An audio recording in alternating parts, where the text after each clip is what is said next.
warahmatullahi wabarakatuh. Selamat pagi anak-anak ibu semuanya. Salam sejahtera buat kita semua. Apa kabar anak-anak ibu semuanya? Sehat kan? Tetap semangat ya anak-anak ibu. Jaga kesehatan. Kemudian kamu harus makan secara teratur, mandi secara teratur, cuci tangan, pakai sabun dan menggunakan masker apabila kalian keluar rumah. Ibu harap walaupun kita belajar secara daring, kalian tetap semangat dalam mengikuti pelajaran-pelajaran, baik itu pelajaran saya khususnya IPS maupun pelajaran-pelajaran yang lainnya. Selamat pagi anak-anak ibu. Baiklah anak-anak ibu semuanya, apakah kalian sudah siap untuk mengikuti mata pelajaran IPS pada pagi hari ini? Nah, adapun materi yang akan kita bahas pada pagi hari ini adalah masalah yang berkaitan dengan karakteristik negara-negara ASEAN. Jadi karakteristik di sini adalah menceritakan atau menggambarkan apa saja ciri-ciri tertentu yang dimiliki oleh negara-negara yang tidak dimiliki oleh negara yang lain. Nah, kemudian kita lihat di sini karakteristik negara-negara ASEAN yang akan kita pelajari di sini ada dua.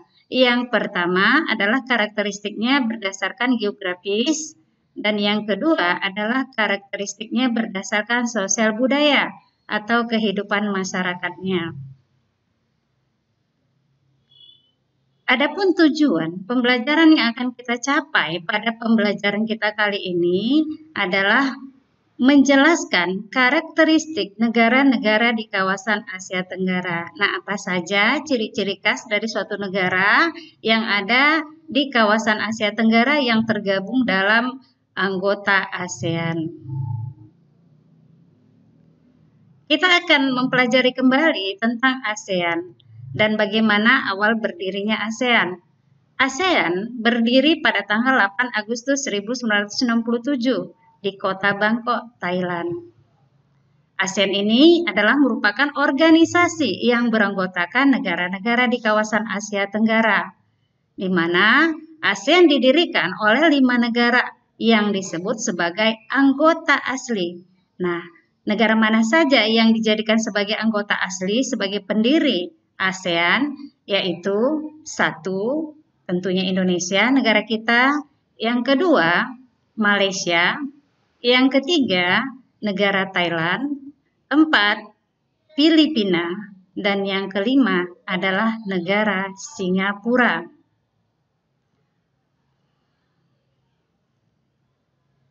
Kemudian, negara di kawasan Asia Tenggara yang lainnya akhirnya menyusul masuk menjadi anggota ASEAN yang disebut sebagai anggota tambahan. Negara mana sajakah itu? Yang pertama adalah Brunei Darussalam yang masuk menjadi anggota pada tanggal 8 Januari 1984. Yang kedua, ini negara Vietnam yang menjadi anggota ASEAN kemudian pada tanggal 28 Juli 1995. Yang ketiga, negara Laos ini masuk menjadi anggota ASEAN tanggal 23 Juli 1997. Yang keempat, negara Myanmar. Ini sama seperti Laos, mereka sama-sama masuk pada tanggal 23 Juli 1997. Dan yang kelima, ini adalah negara Kamboja yang kemudian menyusul masuk pada tanggal 16 Desember 1998. Sehingga dengan masuknya 5 negara anggota yang baru ini, maka anggota ASEAN menjadi 10 negara. Nah, adapun negara Timor Leste ini belum bergabung menjadi anggota ASEAN karena ada berbagai pertimbangan sehingga negara tersebut belum menjadi anggota. Padahal negara ini sudah mengajukan dirinya untuk masuk menjadi anggota ASEAN beberapa tahun yang lalu. Nah, bagaimana karakteristik geografis negara-negara ASEAN tersebut?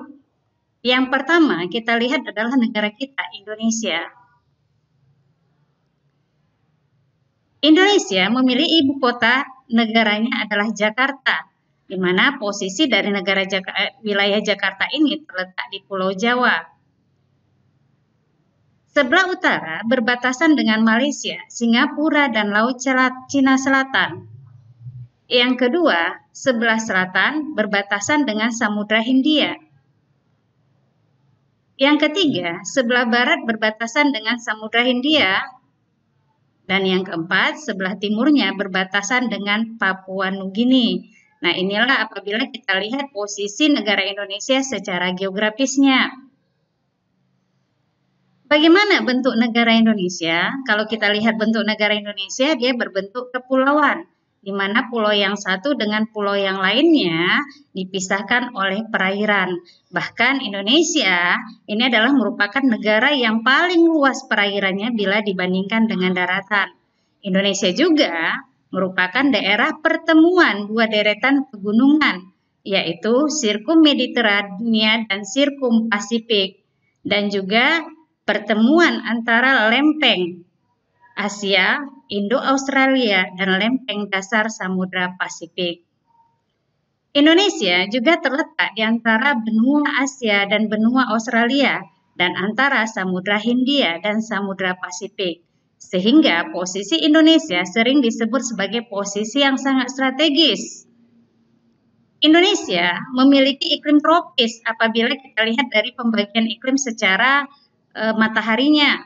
Nah, jadi kalau kita lihat di sini posisi Indonesia berada pada lintang 0 sampai 23,5 derajat lintang utara lintang selatan yang mengakibatkan iklimnya ini adalah iklim tropis. Penduduknya sebagian besar bermata pencarian di sektor agraris dengan kegiatan di bidang pertanian, perkebunan, kehutanan, dan pertambangan.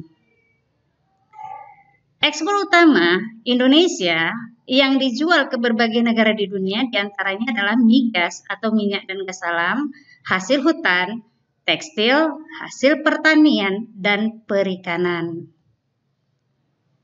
Kita lihat negara yang kedua adalah Malaysia.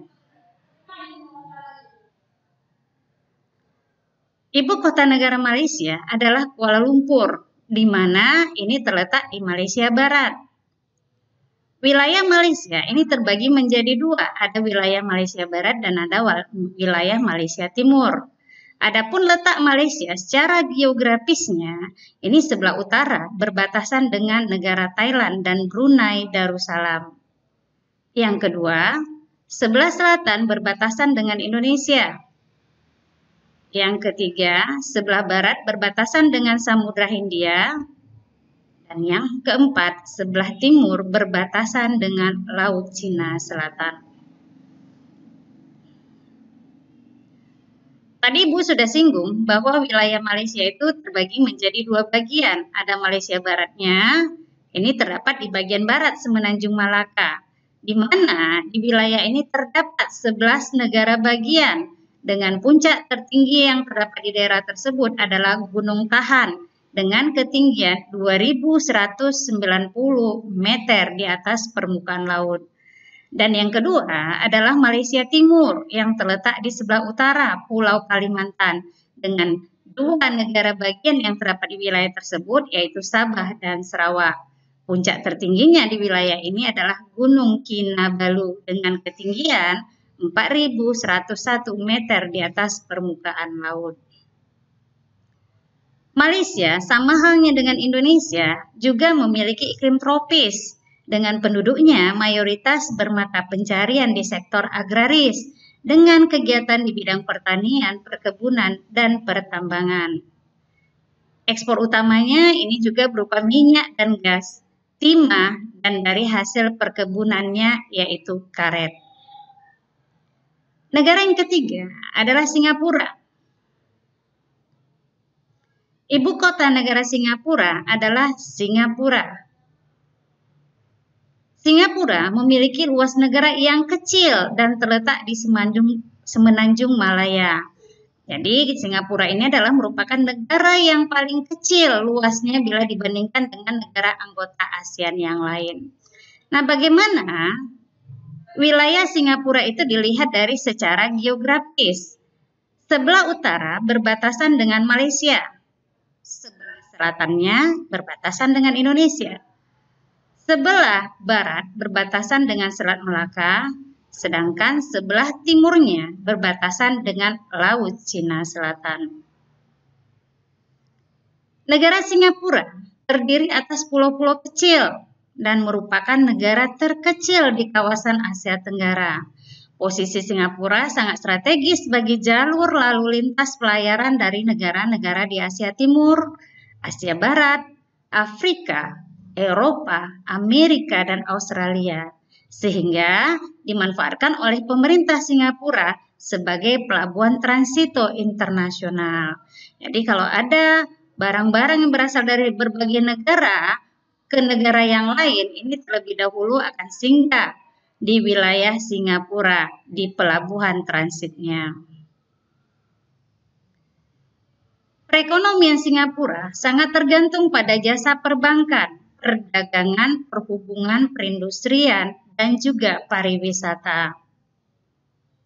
Hasil ekspor dari Singapura antara lain kapal, barang elektronik, mesin industri, radio, dan televisi serta komponennya, pakaian, dan bahan makanan. Jadi kalau kita lihat negara Singapura ini selain memiliki pelabuhan transito, tempat singgahnya berbagai barang-barang dari berbagai negara di kawasan berbagai negara di dunia, negara Singapura juga termasuk salah satu negara yang paling maju bila dibandingkan dengan negara anggota lainnya di ASEAN. Tadi kita sudah bahas tentang karakteristik secara geografisnya. Sekarang kita lihat karakteristik sosial budaya negara-negara ASEAN. Yang pertama, Indonesia. Masyarakatnya terkenal ramah dan sopan santun. Kebanyakan masyarakat beragama Islam. Bahasa nasionalnya bahasa Indonesia. Banyak tari dan pakaian adat dari berbagai daerah di Indonesia. Yang kedua, Malaysia. Mayoritas penduduknya beragama Islam. Kesenian yang terkenal yaitu tari Japin. Makanan khasnya nasi lemak, sedangkan bahasa yang digunakan bahasa Melayu sebagai resmi dan juga ada bahasa Inggris dan Tiongkok. Yang ketiga, negara Singapura. Sebagian besar masyarakat keturunan yang terdapat di sana adalah Cina dan Melayu. Memiliki 4 bahasa resmi, yaitu Melayu, Mandarin, Inggris, dan Tamil. Sedangkan makanan khasnya adalah kepiting pedas dan mayoritas penduduknya beragama Buddha. Nah, inilah tentang karakteristik 3 negara. Nah, untuk pelajaran kali ini kita hanya membahas tentang karakteristik geografis dan sosial budaya negara-negara ASEAN hanya 3 negara dahulu, yaitu Indonesia, Malaysia, dan Singapura. Sedangkan untuk materi berikutnya kita masih akan membahas masalah yang sama, yaitu tentang karakteristik negara-negara ASEAN, baik secara geografis maupun secara sosial budaya, tetapi dengan negara yang berbeda. Ibu harap dengan materi kali ini kalian bisa menyimaknya dengan baik, bisa memahami dan bisa mengerti tentang karakteristik 3 negara yang sudah Ibu jelaskan ini. Untuk tugas, nanti Ibu akan kirim melalui WA. Dan Ibu harap tugas itu segera dikumpulkan sesuai dengan waktu yang sudah Ibu tentukan. Kalau misalnya ada pertanyaan kurang jelas, kalian bisa menanyakan langsung kepada Ibu melalui grup WA. Ibu ucapkan terima kasih atas perhatiannya anak-anak. Tetap semangat, kerjakan tugas kalian dengan baik. Dan Ibu harap kalian juga bisa menjaga kesehatan agar kamu bisa fit dalam mengikuti pembelajaran dari rumah. Atas perhatiannya, Ibu ucapkan terima kasih. Selamat pagi anak-anak. Assalamualaikum warahmatullahi wabarakatuh.